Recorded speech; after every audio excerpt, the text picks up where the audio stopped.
Hello and welcome to the Tip of the Week. This week's topic is how to change the look of a note in Google Keep. In Google Keep, all notes start with a white background by default.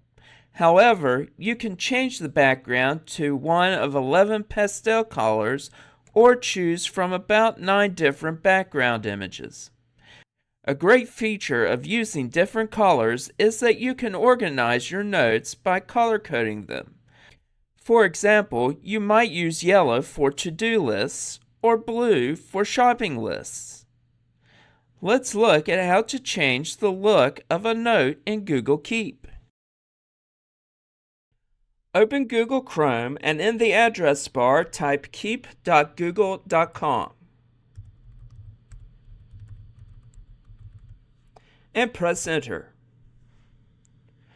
Hover over one of the notes you want to add the label to and click the 3 vertical dots in the bottom right and click Add Label.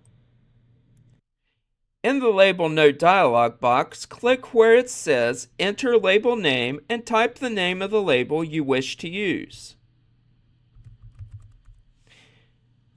Then hit Enter and click off the note. Do you have questions about using Google Workspace? There are several resources available. The links and contact information are listed here.